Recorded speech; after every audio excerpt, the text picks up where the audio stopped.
ஏசாயா தீர்க்கதரிசன புஸ்தகம் 1 அதிகாரம் 28 வசனம் மைக்கில் படிப்போம்.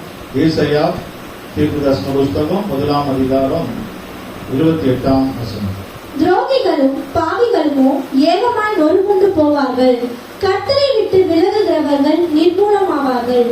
ஆண்டவருடைய நாமம் மகிமைப்படுவதாக. கர்த்தரை விட்டு விலகுகிறவர்கள் நிர்மூலமாகுவார்கள். இங்கு வசனத்தில் முழுமையா படிக்கும்போது துரோகிகளும் பாவிகளும் ஏகமாய் நொறுங்குண்டு போவார்கள்.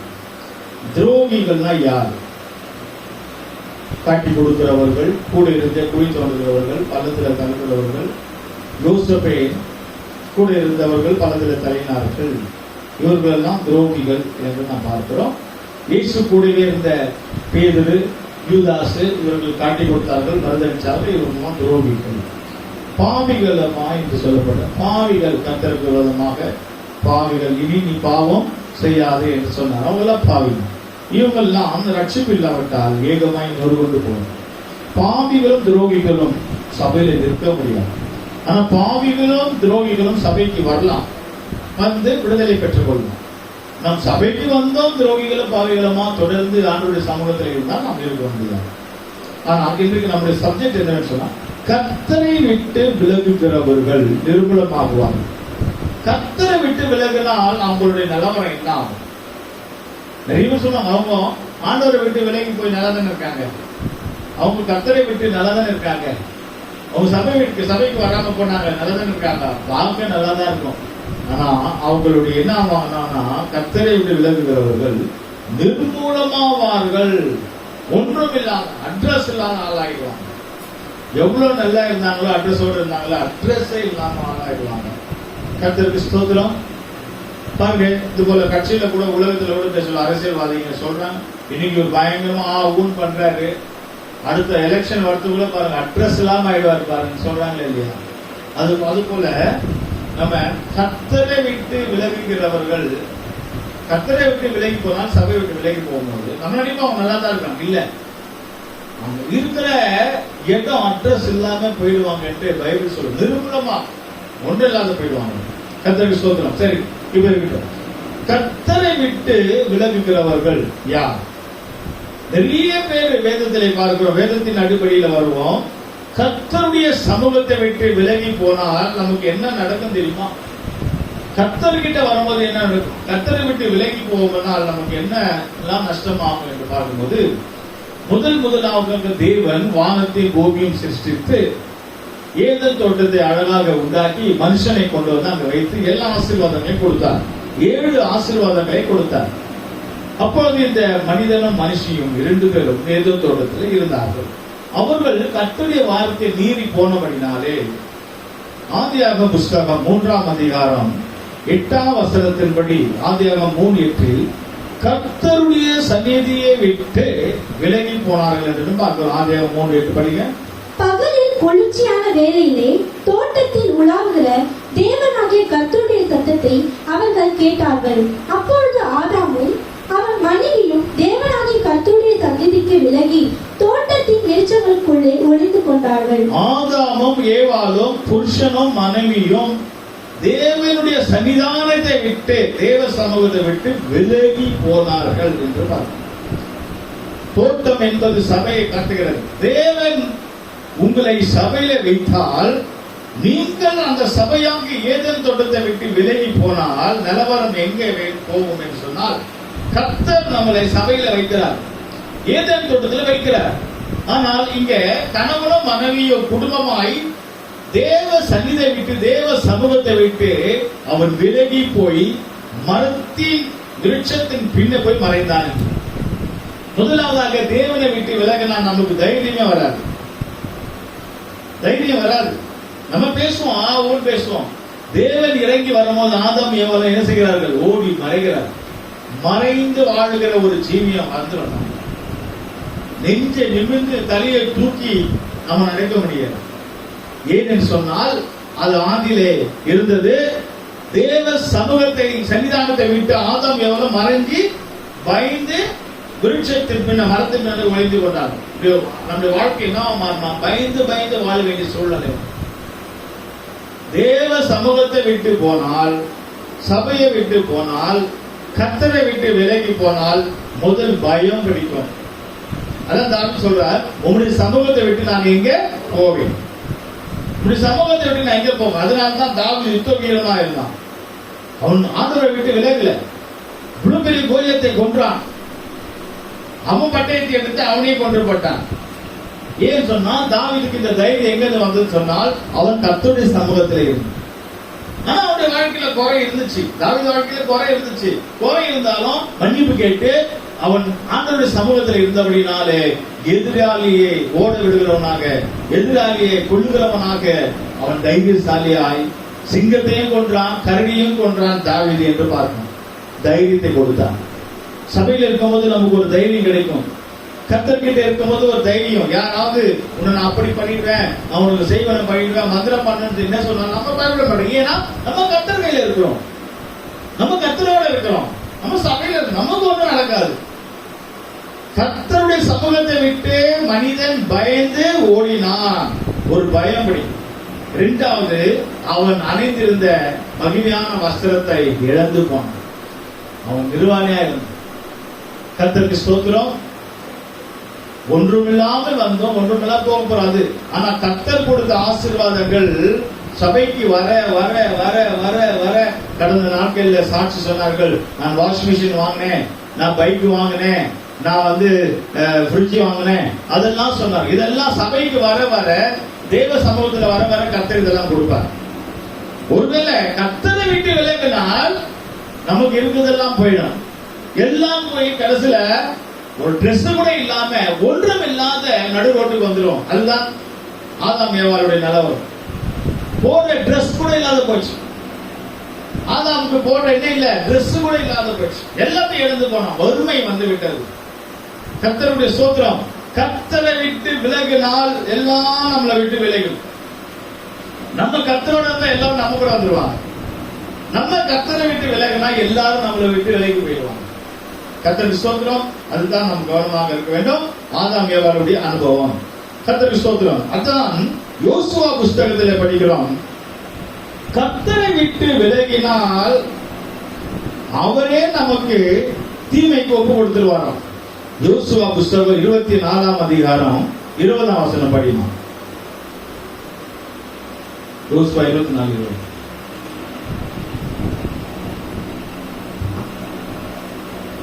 படிப்பாடு. கர்த்தரை விட்டு விலகினார். எடுத்தவங்க படிங்க. நீங்கள் கர்த்தரை விட்டு அந்நிய தேவர்களை சேவித்தால் அவர் திரும்பி உங்களுக்கு தீமை செய்து உங்களை நிர்மூலமாக்குவார் என்றான். கர்த்தரை விட்டு கர்த்தரை விட்டு விலகினால் அவர் உங்களுக்கு நன்மை செய்தார் இல்லையா? ஆண்டவரே நன்மை செய்தார். சபைக்கு வரும்போது நீங்கள் சபையை விட்டு ஆண்டவரை விட்டு விலகும் போது அவரே உங்களுக்கு விரோதமாக தீமை செய்ய ஆரம்பிக்கிறார். அதான் நிலவரம். சபைக்கு நம்மளே பாருங்க, உதாரணமா சபைக்கு வரும்போது பாருங்க, நல்லா ட்ரெஸ் பண்ணி நீட்டா நீங்க பாருங்க. இந்த ஒரு சிலர் தான் போனவங்களுடைய போட்டோலாம் என்கிட்ட இருக்கும், முகம் பார்த்தா அவ்வளவு இருக்கும். இவ பார்த்தா அவங்கள பார்த்தா ஒரு ட்ரெஸ்ஸும் கிடையாது, ஒரு மகிமை இல்லை. எங்கேயோ ஒரு ரோட்ல நின்றுருக்காங்க. யாராவது நமக்கு சோதனம் பண்ணுவாங்களா? யாராவது நம்ம கிட்ட பேசுவாங்களா? நீங்க கர்த்தரோட இருந்தா எல்லாரும் உங்ககிட்ட வந்து பேசுவாங்க. நீங்க யாருக்கும் பேசுவாங்க எதிர்பார்க்க வேண்டிய அவசியமே இல்லை. எல்லாம் உங்களுக்கு கிடைக்கும். கர்த்தரை கொடுப்பாரு. உங்களை பார்த்து சோதனம் பண்ணுவாங்க. நீங்க இந்த மீட்டிங் முடிச்சு நீங்க வீட்டுக்கு போங்க. வீட்டுக்கு போறதுக்குள்ள யாராவது உங்களை பார்த்து சோதனம் பண்ணுவாங்க. ஆமே, ஹல்லேலூயா. ஏன்னா கர்த்தர் உங்களோட இருக்கிறார்.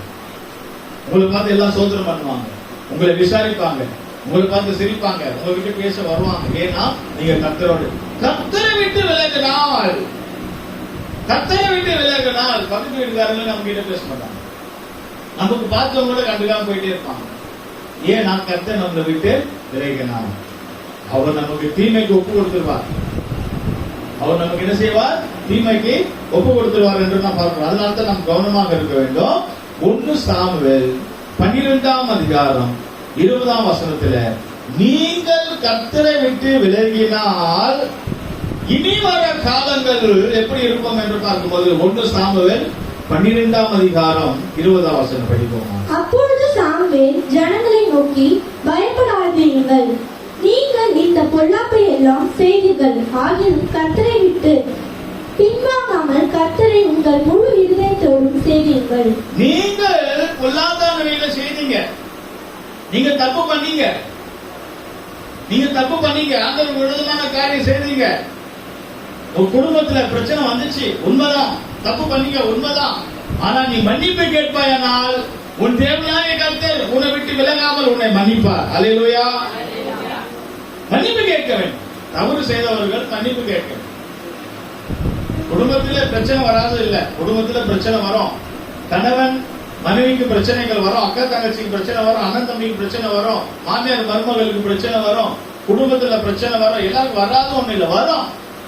ஒரே ஒரு சாரி, ஒரே ஒரு மன்னிப்பு கேட்டால் முடியுது. அதுதான் நம்முடைய வாழ்க்கையில. நம்முடைய பாவங்கள் நம்ம ஏதோ பண்ணிட்டோம், ஆண்டவர் மன்னிக்கிறதுனா ஒரே ஒரு வார்த்தை, ஆண்டவரே என்ன மன்னி ஆண்டவரத்தை நீங்கள் ஆண்டவருக்கு சொன்னா உங்களை விட்டு விலகாம இருப்பாரு, உங்களை தள்ளியே விட மாட்டாரு. சதீசரை பரிசரும் ஆயக்காரன் 2 பேர் சபைக்கு வராங்க. ஒரு பணக்காரன், ஒரு ஏழை, ஒரு வசதியான. பரிசு நான் சொல்றான், ஆண்டவரே நான் வாரத்துல உபவாசம் எடுப்பேன், நான் பைபிள் படிப்பேன், நான் தசமம் கொடுப்பேன், நான் கரெக்டா இருப்பேன், எந்த குறையும் என்கிட்ட நான் கரெக்டா இருக்கிறேன் அவன் சொல்றான். ஆனா ஆயக்காரன் சொல்றான், ஏழை, அவன் நெஞ்சில மார்ல அடிச்சு, ஆண்டவரே என் பாவத்தை மன்னி ஆண்டவர், என் பாவத்தை மன்னி ஆண்டவர் அழுகிறான், நெஞ்சில் அடிச்சு கொண்டு அழுகிறான், என்னை மன்னியும் ஆண்டவரே என்று சொல்லும் போது கர்த்தர் அந்த ஆயக்காரனை மன்னித்தார். ஹல்லேலூயா. மன்னிப்பு தான் முக்கியம் பிரியமானவர்களே, மனஸ்தாபம் தான் முக்கியம். ஆண்டவரே நான் மன்னியும் என்று ஒரு வார்த்தை சொல்வாய், ஒரு வார்த்தை சொல்லுவாய். குடும்பத்துல பிரச்சனைகள் வரும், இல்லன்னு இல்ல, வேலை ஸ்தலத்துல பிரச்சனை வரும், படிக்கிற இடத்துல பிரச்சனைகள் வரும், வேலைக்கு போற இடத்துல பிரச்சனைகள் வரும், பல இடங்கள்ல பிரச்சனைகள் வரும். ஒரே ஒரு ஆண்டவருடைய ஒரு மன்னிப்பு, ஒரே ஒரு ஆண்டவரே நான் தப்பு பண்ணிட்டேன், என் வாயில அசிங்கமான வார்த்தை வந்துச்சு, கெட்ட வார்த்தை வந்துச்சு, நான் பேசும்போது நான் அதை பண்ணிட்டேன், நான் இந்த மாதிரி செய்துட்டேன், உங்க விட்டு விலகிட்டேன், நான் இந்த தவறு செய்தேன். அந்த மன்னிப்பு ஆண்டவர்கிட்ட கேட்பால் கர்த்தர் மன்னிச்சிருவார். ஆனா மன்னிப்பு கேட்காம நம்ம அப்படியே இருந்து அப்படியே போனால் கர்த்தர் நம்மளை கைவிட்டு விடுவார். அதுதான் நம்ம பார்க்கிறோம். கர்த்தர் நம்மளை என்ன செய்வாரா? கைவிட்டு விடுவார். அருமையானவர்களே, கர்த்தர் நம்மளை கைவிட்டு நம்மளை விட்டு விலக நம்மளை அழைக்கல. நான் உன்னை விட்டு விலகுவதும் இல்லை, உன்னை கைவிடுவதும் இல்லை வாக்குத்தத்தம் பண்ணியிருக்கிறார். யாருக்கு? அவரோடு இருக்கிறவங்க. கர்த்தர் நம்மளை விட்டுட்டால் நம்முடைய நிலவரம் எப்படியா தெரியுமா? ஒரு பெண் இருந்தால் அவள் அழகாக இருப்பாள், அவள் நல்லா கண்ணில் மை போடுவாள், அவள் நல்லா மேக்கப் எல்லாம் பண்ணுவாள். அவளுடைய வேலையே மேக்கப் பண்ற வேலைதான். அவளுடைய வேலையே மேக்கப் பண்ற வேலைதான். காலையிலிருந்து சாயங்காலம் வரைக்கும் சாப்பிடணும், மேக்கப் பண்ணணும். மேக்கப் பண்ணிட்டு என்ன பண்ணுவான்னா பால்கனியில வந்து நிற்பான். பால்கனியில வந்து நின்றுட்டு என்ன பண்ண, போருங்க வரவங்க நான் பார்த்துட்டு இருப்பார். போருங்க வரவங்க எல்லாம் என்ன செய்வார்? பார்த்து கொண்டே இருப்பார், ஆசையை தூண்டி கொண்டிருப்பார். எல்லாரும் அவளை பார்த்து ரசிப்பார்கள். அவளை பார்த்துக்கிட்டே கீழே விழுந்துருவாங்க. நினைக்கிறேன் கீழே தடைக்கு விழுந்துருவாங்க. பார்த்துட்டு இப்படி நடந்து கொண்டிருக்கு. அப்பொழுது ஒரு தேவ மனுஷன் வருகிறார். அவர் வந்து பார்க்கும் போது இந்த பெண் அழகாக பால்கனியில நின்று கண்ணில் மையெல்லாம் போட்டு நல்லா அழகா சிங்காரித்து அழகா இருக்கிறாளே என்று பார்க்கும் போது அவளை பார்த்து நிறைய பேர் இடர்லாகிறாங்க, அவளை பார்த்து நிறைய பேர் தப்பு செய்யறாங்க, அவளை பார்த்து நிறைய பேர் கீழே விழுறாங்க. அந்த தேவ மனுஷன் சொன்னால், நீ கீழே விழுந்து வயிறு வெடித்து நீ சாவாய் என்று சொல்லி ஒரு சாபத்தை போட்டார். நடந்துச்சா? பைபிள் நடந்து. அவர் போய் சொல்லி போயிட்டார். அதே போல அவள் மேல இருந்து அவளை கீழே தள்ளி கீழே விழுந்தார். வயிறு வெடிச்சு குடல் சரிஞ்சி அவள் செத்து போனால் அவளுடைய ரத்தத்தை நாய் வந்து நக்கிட்டு இருந்தது. கர்த்தருடைய வார்த்தை நடந்துச்சு. பாத்தீங்களா? கர்த்தர் கை விட்டுட்டார்னா முதல் அவங்க மேல இருந்து கீழே விழுந்தாங்க, ரெண்டாவது உடம்பு சரிஞ்சு செத்தாங்க அலங்கோலமாய், மூன்றாவது அவளுடைய ரத்தத்தை மிருகம் நாய் நக்குகிறது. பாத்தீங்களா? இந்த நிலவரம் யாருக்குன்னு சொன்னால் கர்த்தரை விட்டு விலகுகிறவர்கள். கர்த்தரை விட்டு விலகுவோம்னால் நம் சரீரம் நமக்கு சொந்தம் இல்லை, நம்முடைய ரத்தம் நமக்கு சொந்தம் இல்லை, நம்முடைய உயிரும் நமக்கு சொந்தம் இல்லை. எந்த நேரத்தில் ஒன்னாலும் அட்டாக் பண்ணுவான் பிசாசு. எந்த நேரத்தில் ஒன்னாலும் அட்டாக் பண்ணுவான் பிசாசு. அதனால நாம் கர்த்தரோடு இருந்தால் நமக்கு இப்படிப்பட்ட நிலவரம் வராது. ஹல்லேலூயா. நாம் கர்த்தரோடு இருக்க வேண்டும். கர்த்தருக்கு ஸ்தோத்திரம். 1 சாமுவேல் புஸ்தகம் 14ஆம் அதிகாரம் 14ஆம் வசனத்தில் பார்க்கும்போது, கர்த்தருடைய ஆவி சவுலை விட்டு நீங்கினார் என்று சவுலை விட்டு விலகிறாரா பாருங்க. அபிஷேகம் பெற்றவங்களுக்கு நடந்த சம்பவம், விசுவாசிக்க தேவ பிள்ளைங்களுக்கு. 1 சாமுவேல் 16ஆம் அதிகாரம் 14ஆம் வசனம். கர்த்தருடைய ஆவி சவுலை விட்டு நீங்கினார். கர்த்தருடைய ஆவி சவுலை விட்டு விலகினாரா? அருமையானவர்களே, கர்த்தர் சவுலோடு இருந்தார். அவர் யுத்தத்தில் ஜெயித்தான். கர்த்தர் சவுலோடு இருந்தபடினாலே சவுலை அபிஷேகம் பண்ணினார்கள். கழுதை தேடி வந்த சவுலை கர்த்தர் உயர்த்தினார். கர்த்தருக்கு அபிஷேகம் கொடுத்தார். சவுலுக்கு அபிஷேகம் கொடுத்தார். கர்த்தர் உயர்த்தப்பட்டார். சவுல் இப்ப ராஜாவா மாறினார். பணம், செல்வாக்கு எல்லாமே வந்து, பொருளாதாரம் எல்லாம் வந்து, வீடு வாசல் எல்லாம் வந்துச்சு. ஆனால் அபிஷேகம் பெற்ற தேவனுடைய பிள்ளைகள், கிறிஸ்துவ தேவனுடைய பிள்ளைகள், சபைக்கு வர தேவனுடைய பிள்ளைகளை விட்டு ஆண்டவரை நாம் விட்டுவோமானால் கர்த்தர் சவுலை விட்டு விலகினான். சவுலை விட்டு விலகிறதுனால என்ன சம்பவிச்சு தெரியுமா? அவனும் அதே மாதிரி தான் தற்கொலை செய்ய போயிட்டான். நிறைய பேர் கோவம் வந்து சொல்றாங்க, நான் தற்கொலை செய்திருப்பேன், நான் சூசைட் பண்ணிப்பேன். அதுக்கு அர்த்தம் என்ன தெரியுமா? யாராவது நீங்க இந்த யூடியூப்ல கேட்கிற யாரா இருக்கட்டும், இந்த உலகத்துல எந்த இடத்துல இருக்கட்டும், இந்த யூடியூப்ல கேட்கிற இந்த வார்த்தை யாராவது நான் தற்கொலை செய்ய போகிறேன், நான் சாக போறேன் என்று சொல்லுவீர்களானால் கர்த்தர் உங்களை விட்டு விலகிட்டார் அர்த்தம். ஹல்லேலூயா. அருமையான தேவ பிள்ளைகளே, நான் சாக போறேன், சாவு எனக்கு வரணும், நான் சாக போறேன். யார் சொன்னது? சவுல் சொன்னான். இதோ பெலிஸ்தர் வந்து விட்டார், அமலேக்கியன் வந்து விட்டான், நான் சாக போறேன். மரண பயம் வந்துச்சு அவனுக்கு. பக்கத்துல கொண்டு பார்த்து, இந்தா என்ன குத்தி போடு, என்ன வெட்டி போடுன்னு சொல்றான் அவன் அவசரத்துல. பயம், நான் செத்து போயிடுறேன், நான் சாக போறேன், நான் சாக போறேன், நான் சாக போறேன். இந்த தற்கொலை ஆவி ஏன் வருகிறது சொன்னா, கர்த்தர் சவுலை விட்டு விலகினார். ஒருவேளை கர்த்தர் உங்களை விட்டு விலகினால் இப்படிப்பட்ட ஒரு சிந்தனை வரும், நான் சாக போறேன், எனக்கு நிம்மதி இல்ல, எனக்கு சமாதானம் இல்ல, நான் சாக போறேன். ஏன் சாக போறேன் இந்த வார்த்தை வருது? ஏன் இந்த வார்த்தையை சொன்னா சவுல்? சவுல் என்ன பண்ணா தெரியுமா? அவன் தேவனுக்குள்ள, அவன் அபிஷேகப்பட்டுவன், அவன் என்ன செய்தான்? ஜெபம் பண்ணாம, தேவ சிந்தனை செய்யாம, ஆண்டவர் சொல்றதை கேட்காம அவன் இஷ்டம் போல நடந்தான். நினைச்சா போவாரு, நினைச்சா வருவாரு. அவர் என்ன செய்வாரு? நினைச்சா போவாரு, நினைச்சா வருவாரு, இஷ்டம் போல வாழ்வாரு, இஷ்டம் போல ஜீவிப்பாரு. நேரத்துக்கு ஏற்ற மாதிரி ட்ரெஸ் கூட மாத்திப்பாரு, இஷ்டம் போல. நிறைய பேரோட நிலவரம் அப்படிதான். சபைக்கு வரும்போது ஒரு ட்ரெஸ், சபையில இருந்து வெளியே இருக்கும் போது ஒரு கேவலமான ட்ரெஸ், மார்வேஷம். வெளியே போகும்போது ஒரு கலர் ட்ரெஸ் போல, அது தப்பு இல்ல, கேவலமான ட்ரெஸ்.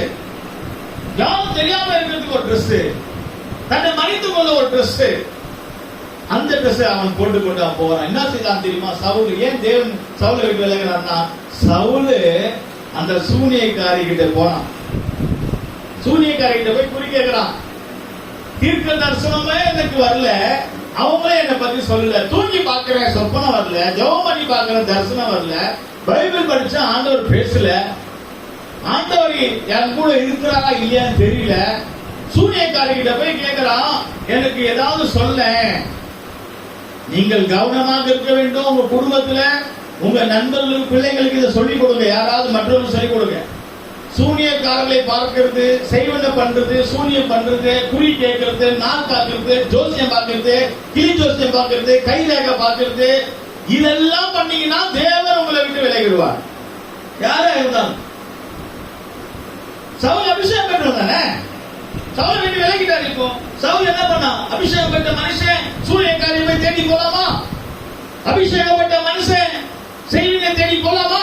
அபிஷேகப்பட்ட மனுஷன் நாள் பார்க்கிறது, குறி பார்க்கிறது, ஜோசியக்காரனை தேடி போலாமா? சில ஜோசியம் பார்த்து பேர் வைப்பாங்க குழந்தைங்களுக்கு. ஜெபம் பண்ணி பேர் வச்சாலே உருப்பட மாட்டது. நீங்க யோசித்து பாருங்களேன். ஜெபம் பண்ணி பேர் வச்சாலே அடங்க மாட்டது. அப்ப ஜோசேப் பார்க்கிறது, குறி கேட்கிறது, அவன் யாரு சொல்றது? தேவனா? கர்த்தருக்கு ஸ்தோத்திரம். அருமையானவர்களே, நீங்கள் விலகிக் கொள்ள வேண்டும்.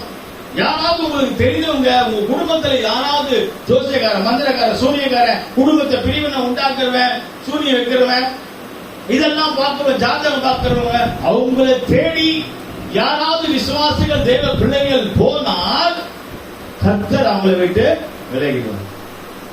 சில ஊழியக்காரங்க கூட போறாங்களாம், ஜோசியம் பார்க்க போறாங்களாம். சில பாஸ்டர் மாருங்க கேள்விப்பட்டேன், கண்ணில் பார்க்கல. ஏன்னா எங்க சபைக்கு நிறைய பேர் வரணும், ஜோசியக்காரங்க சொல்றாங்க கொஞ்சம் ஏதாவது மந்திரம் மாந்திரிகம் பண்ணுங்க, எங்க சபைக்கு நிறைய பேர் வரணும்ட்டு பண்றாங்களாம்.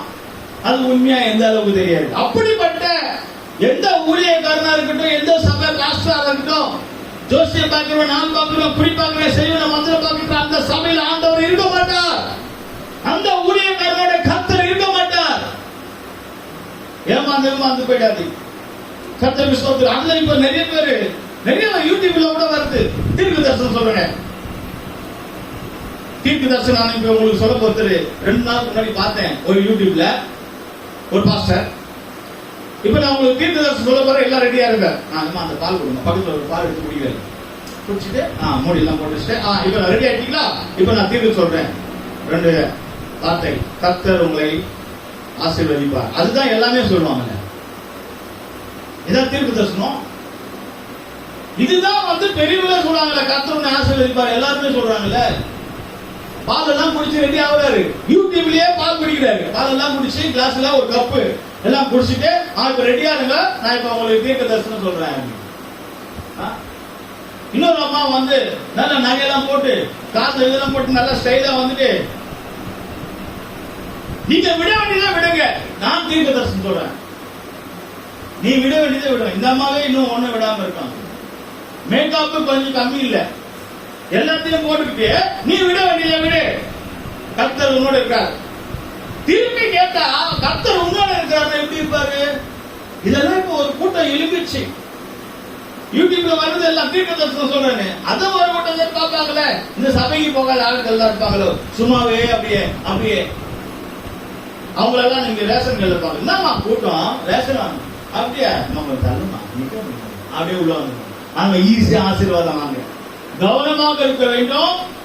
சபையிலே சொல்ற தீர்க்க தரிசனம்னா தீர்க்க தரிசனம் சுத்திகரிக்கப்பட்டு அபிஷேகத்தில் இருந்து ஜெபம் பண்ணி காத்திருந்து காத்திருக்கிற ஜனங்களுக்கு காத்து கொண்டிருக்க வேண்டும் சொல்கிறவர்கள். கர்த்தருக்கு ஸ்தோத்திரம். நான் தீர்க்க தரிசனம் சொல்ல போறேன், எல்லாம் வாங்கப்பா, எல்லாம் ரெடியா நான் சொல்ல போகிறேன் அப்படி இருக்கு. இதெல்லாம் எப்படி? இதெல்லாம் ஏமாத்துகிற அனுபவம், வஞ்சிக்கிற அனுபவம். கள்ள தீர்க்கதரிசிகள் எழுதுவார்கள் என்று வேதத்தில் பார்க்கிறோம். கவனமாக இருக்க வேண்டும் தேவ பிள்ளைகளை. ஜோசியம் பார்க்கறதும் ஒண்ணுதான், குறி கேட்கறதும் ஒண்ணுதான், தீர்க்கதரிசி கிட்ட போய் தீர்க்க தரிசனம் சொல்றதும் ஒண்ணுதான். அங்க போனா தீர்க்க தரிசனம் சொல்றோம், போய் கேட்கலாமா? சபையெல்லாம் வேணாம், உபவாசம் எடுக்கணும்னா ஜெபம் பண்ணா எதுவும் வேண்டாம், நம்ம விட வேண்டியதில்லை. தீர்க்க தரிசனம் என்ன தெரியுமா? 2 பக்கம் வரும். நன்மையும் ஆண்டவர் பேசுவாரு, தீமையை எச்சரிப்பாரு. நீ பைபிள் அப்படிதான் இருக்கு, நீ விட வேண்டியதா விடலனால் அடுத்தது என்ன? அதுதான் எச்சரிப்பு. நீங்கள் மனத்தாழ்மை அடைந்து கீழ்ப்படிந்தால் தேசத்துடைய நன்மையை புசிப்பீர்கள். மாட்டேன் என்று முரட்டாட்டம் பண்ணீர்கள், பட்டயத்துக்கு இரையாவீர்கள். அடுத்தது தண்டனை, மரண தண்டனை. நீங்கள் தாழ்மை அடைந்து கர்த்தருடைய வார்த்தைக்கு செவி கொடுத்தால் தேசத்துடைய நன்மையை புசிப்பீர்கள். பணம், பொருள், வல்லம் எல்லாம் வரும். ஆனால் அடங்காம மாட்டேன் என்று சொல்கிறீர்கள் என்றால், கீழ்ப்படியாம இருப்பீர்கள் என்றால் அடுத்தது அருவா வருது, பட்டயம் உன்னை வெட்டுறதுக்கு, நியாய தீர்ப்பு. அதுதான் தீர்க்க தரிசனம் பிரியமானவர்களே. அதுல நாம் கவனமாக இருக்க வேண்டும். சவுல் என்ன செய்தான்? அவள் மந்திரவாதி சூனியக்காரிகிட்ட போய் குறி கேட்கிறான். கர்த்தர் சவுலை விட்டு விலகினார். நீங்க ஏதாவது இப்படிப்பட்ட தப்பு பண்ணியிருந்தா மன்னிப்பு கேளு. ஆண்டவரே, நான் ஜோசியக்காரங்கிட்ட போயிட்டேன், நான் குறி கேட்க போயிட்டேன், நான் நாள் பார்க்க போயிட்டேன், நான் அதை பார்க்க போயிட்டேன், மன்னிச்சிரு. யாருக்கும் தெரியாது, நீங்க மன்னிப்பு ஆண்டவர்கிட்ட கேட்டுருங்க. ஆண்டவரே நான் மன்னியும் என்று சொல்வீர்களானால் கர்த்தர் உங்களை விட்டு விலக மாட்டார். இல்லைன்னா கர்த்தர் நம்மளை விட்டு விலகிடுவார். சிலர் பாருங்க, மனுஷனை நம்பி போறாங்க. எரேமியா புஸ்தகத்துல இருக்கு, எரேமியா 17ஆம் அதிகாரம் 5ஆம் வசனத்துல மனுஷனை நம்பி கர்த்தரை விட்டு விலகி போகிறார்கள். பாருங்க எப்படி பாருங்க, எரேமியால நாம் பார்க்கிறோம் எரேமியா 17:5 படிங்க. மனுஷன் மேல் நம்பிக்கை வைத்து மாம்சம் அடிபலமாக்கிக் கொண்டு கர்த்தரை விட்டு விலகுகிற இருதயம் உள்ள மனுஷன் சபிக்கப்பட்டவன் என்று கர்த்தர் சொல்லுகிறார். பாத்தீங்களா, மனுஷனை நம்பி போறாங்களாம். மனுஷனை நம்பி போறவர்களே கர்த்தரை விட்டு விலகுறாங்க. மனுஷனை நம்பி போனது யாரு? தான். நீ ஒரு அபிஷேகம் பெற்ற ஆளு, ஒரு மந்திரவாதி சூரியகாரி தேடி நீ போகலாமா? போனா மனுஷனை நம்பி போகிறவங்க அவங்களை கர்த்தர் விட்டு போகிறாங்க. ரெண்டாவது தெரியுமா, சுயபலன். அடுத்து யாரு சொல்லு? சுயபலன் யாரு? Body builder, gym body. இந்த பாடி பில்டர் சுயபலத்தை அப்படியே பயங்கரமா உடம்பெல்லாம் ஏத்துன உடனே ஒரு 3 மாசம் 6 மாசம் உடம்பு ஏத்தின உடனே எல்லாத்தையும் யாப்பதான் எல்லாம் நான் பண்ணிடுவேன். எல்லாரும் தெரியும் அந்த பலத்துல. அந்த பாருங்க, அந்த அரசியல்வாதிகள் எல்லாம் வரும்போது, சினிமா நடிகர் எல்லாம் வரும்போது, இந்த பிளாக் கமாண்டர் வருவாங்கல்ல, ஜிம் பாடி அப்படியே வருவாங்க. எவனா வந்தா தூக்கி வீசுவாங்க, போடா எங்கேயாவது தூக்கி போட்டுவாங்க இல்லையா? அதான் பைட் வெயிட்டா இருப்பாங்க, எல்லாம் வருவாங்க. அவங்க எல்லாம் ஒரு 6 பேர் வந்த உடனே சிலர்லாம் கர்த்தர் எங்களோட இருக்க, நான் தான் பெரிய ஆள் நினைப்பாங்க. அதனால வந்து தூக்கி வீசு, தள்ளிப்போ, எல்லாரும் தள்ளி விடுவாங்க. கர்த்தர் அப்புறமா பாத்தீங்கன்னா ஜட்ஜ்மெண்ட் வரும், நீ இதை பண்ணலாமா செய்யலாமான்னு. கர்த்தருக்கு சோத்திரம். சுயபலத்தை நம்பி ஏமாந்து போக வேண்டாம். நிறைய பேர் அப்படிதான், கொஞ்சம் உடம்பு ஏற்றவருமே அவங்க கையில பிடிக்க முடியாது. எப்படி அவங்க பெரிய ஆள் மாதிரி பண்ணுவாங்க. சுயபலத்தை நம்பினால் கர்த்தர் அவங்களை விட்டு விலகுவாரு. என்னுடைய பலன் கர்த்தர் கொடுத்தது, என் பலன் கர்த்தர் கொடுத்தது, பலத்தில் அல்ல. எலும்பு இருந்தா கூட போதும், அதுல ஒரு ஜீவன் இருக்கு. அதுக்கு உதாரணம் இந்த உமா ரூத்து. எலும்புதான் இருக்காங்க, அப்படிதானே? 2 பாட்டு கொடுங்க, அடி மூச்சு விடாத அடிச்சு பாடிடும். நல்ல குண்டா இருக்கிறவங்க கொடுங்க, என்ன செய்வோம்? மூச்சு வாங்கும், பாட்டு கூட பாட முடியாது. அப்படி அர்த்தம் என்ன? பலனை கொண்டு, சுய பலத்தை கொண்டு தேவனுடைய ராஜ்யத்துக்கு போக முடியாது. சுய பலத்தை கொண்டு பிசாசை வளர்க்க முடியாது. சுய பலத்தை கொண்டு சாதிக்க முடியாது. தேவ பலத்தினால்தான். நீ எவ்வளவு பலவீனமா இருந்தாலும் கர்த்தர் சொல்கிறார், என் கிருபை உனக்கு போதும், உன் பலவீனத்திலே என் பலன் பரிபூர்ணமாய் விளங்கும் என்று. அருமையானவர்களே, கர்த்தர் நம்மளை விட்டு விலைக்கு போயிட்டாரா, இல்ல கர்த்தர் நம்மளோட இருக்கிறாரா? ஒரு செக்அப் பண்ணிப்போமா? கிதியோன் பண்ணுகிறான், கர்த்தர் என்னோட இருக்கிறாரா? ஒரு செக்அப் பண்றான். பிளட் சுகர் இருக்கா, சுகர் இருக்கா, பிபி இருக்கா, ஒரு செக்அப் பண்றோம் இல்லையா? இப்ப கர்த்தர் நம்ம கூட இருக்கிறாரா இல்லையா? ஒரு செக்அப் பண்ணிப்போமா? கர்த்தர் நம்மளை விட்டு விலகிட்டாரா? சவுலை கர்த்தர் விட்டு விலகிட்டாரு. சவுலை விட்டு விலகிட்டார். சவுலுக்கு தெரியல இப்போ கர்த்தர் இருக்காரு, நினைச்சிட்டு இருக்கோம். பார்த்தா ஆண்டோட வல்லமை இறங்கல. அருமையான தேவ பிள்ளைங்களே, கர்த்தர் நம்மளோட இருக்கிறாரா என்று செக்அப் பண்ண. கூட்ட முடியும், கண்களை மூடுவோமாக. தேவ சமூகத்திலே கண்களை மூடி நம்ம எழுப்பி நிற்போமாக. ஆதாம் ஓடுகிறான். கர்த்தரை விட்டு விலக வேண்டாம் பிரியமானவர்களே. சபையை விட்டு விலக வேண்டாம், ஆண்டவரை விட்டு விலக வேண்டாம். கர்த்தருடைய சமூகத்தில் நம்ம இடம் கொடுப்போமாக. தேவ வல்லமைக்கு நாம் இடம் கொடுப்போமாக. கர்த்தர் நம்மளை விட்டு விலகி போகவில்லை. புதிய ஏற்பாட்டில் நாம் பார்க்கிறோம், இயேசுவை சிலுவையிலே பிடிக்கும் போது எல்லோரும் அவரை விட்டு ஓடி போனார்கள். மார்க்கு சுவிசேஷம் 14:50 இயேசுவை பிடிக்கும் போது எல்லோரும் இயேசுவை விட்டு ஓடி போனார்கள். கர்த்தரை விட்டு எத்தனை பேர் நாம் போய் கொண்டிருக்கிறோம்? ஆண்டவரை விட்டு எத்தனை பேர் போய் கொண்டிருக்கிறோம்? கர்த்தருடைய சமூகத்தை விட்டு. அருமையானவர்களே, ஆதாம் தேவ சமூகத்தை விட்டு விலகி ஓடுகிறவனாக இருக்கிறான். கர்த்தரை நம்பி சவுல் பாருங்க, அந்த பிலி சூனியம் பண்ணுகிற மந்திரவாதி அந்த சூனியக்காரனை தேடி போகிறான். கர்த்தரை விட்டு ஓட வேண்டாம். தாவீது சொல்கிறார், நான் உங்க விட்டு எங்கே போவேன் ஆண்டவரே, நான் உங்க விட்டு எங்கே போவேன் என்று அவன் சொல்கிறான். இதோ கர்த்தரை பிடித்துக் கொள்வோமாக. கர்த்தர் சொல்வது, நான் உன்னை விட்டு விலகுவதும் இல்லை, உன்னை கை விடுவதும் இல்லை. நாம் எழுப்பி நிற்போமாக. எல்லோரும் எழுப்பி நிற்போம். ஆண்டவருடைய